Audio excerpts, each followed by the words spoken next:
कि जनता का उनसे मोह भंग हो चुका है। जो लोग 6 महीने, आखिरी 6 महीने में 19 योजनाएं लेकर आते हैं, जिसकी कुछ तो पुरानी योजना, कुछ नए कलेवर देकर उन्हीं को ले आया गया है, और कुछ नई योजनाएं, और वो सारी की सारी अगर आप तारीखों से देखेंगे तो शिवराज सरकार ने हिमाचल प्रदेश की हमारी योजना का, कर्नाटक की हमारी योजना का, राजस्थान और छत्तीसगढ़ की हमारी योजनाओं की नकल की है, बिना अकल के।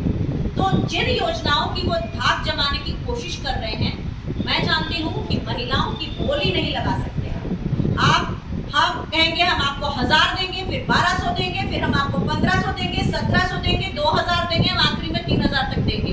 ऐसे ही आपको याद दिलाना चाहती हूँ, आरा की एक सभा में प्रधानमंत्री नरेंद्र मोदी ने किया था, 50,000 दूंगी कितना दूं, 60,000 दूंगी कितना दूं, 1 लाख करोड़ दूंगी कितना दूं, 1.25 लाख करोड़ दूंगी कितना दूं। याद आता है किसी पत्रकार को?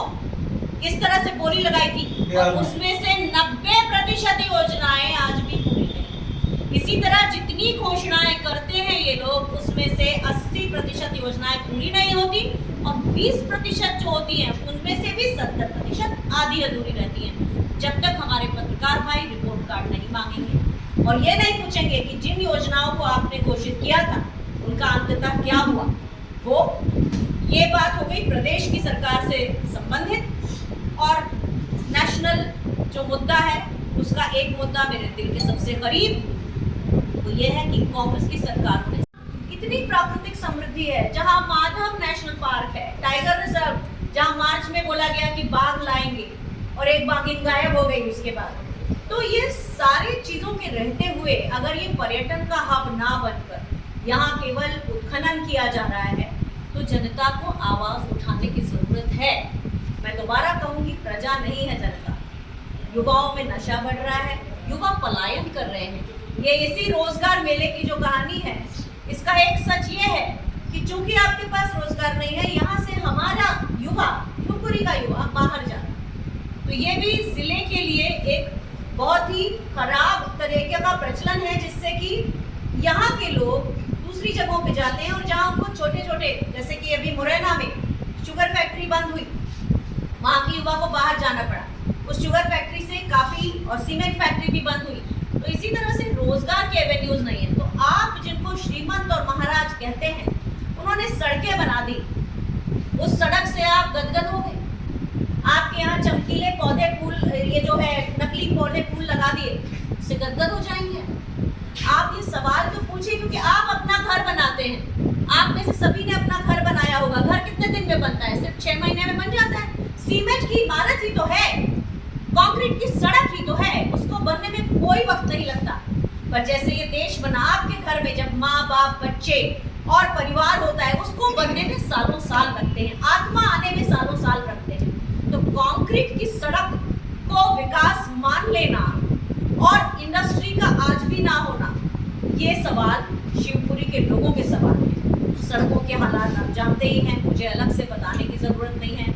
पेयजल की जो प्रॉब्लम है वो चल ही रही है, सिद्ध जल योजना की हम बात कर ही चुके हैं, और यहाँ के हॉस्पिटल, मैं क्या बताऊं, अगर 800 की ओपीडी में अगर 40 डॉक्टर भी नहीं है, तो यहाँ के लोग ही सफर कर रहे हैं। अगर उपकरण नहीं है, यहाँ के लोग सफर कर रहे हैं। यहाँ कुपोषण से अभी थोड़े दिन पहले की बात है, 2 बच्चियों की मौत हो गई, एक की आंख चली गई। तो कुपोषण में अगर श्रीमंत और महाराज के रहते हुए अगर मालिक सवाल नहीं पूछेगा उन लोगों से, तो शिवपुरी का उद्धार नहीं होगा। तो आप अपने आप को पहले प्रजा न मानिए, सवाल पूछिए और मांग उठाइए कि केवल हमको हेडलाइन नहीं चाहिए कि आपने एक योजना का उद्घाटन किया, उसमें श्री ज्योतिरादित्य सिंधिया आ गए, शिवराज सिंह जी आ गए और हेडलाइन बन गई। उस योजना का रिपोर्ट कार्ड कहाँ है? कितनी चली हो? कहाँ तक उसमें किसी तरह की कार्यवाही हुई? ये सवाल अगर आप भाई और बहनें अगर हैं तो उठाते हैं, तो वो शिवपुरी के लिए समृद्धि लाएगा, ना कि इस बात पर केवल गाना गाते रहना कि ये योजना आई और हेडलाइन, वो योजना आई और हेडलाइन, सीमेंट की सड़क बनी और हेडलाइन। यहाँ जो भारत माता रहती है, यानी कि जनता, यहाँ की मिट्टी, पेड़ पौधे, जमीन के साथ साथ जनता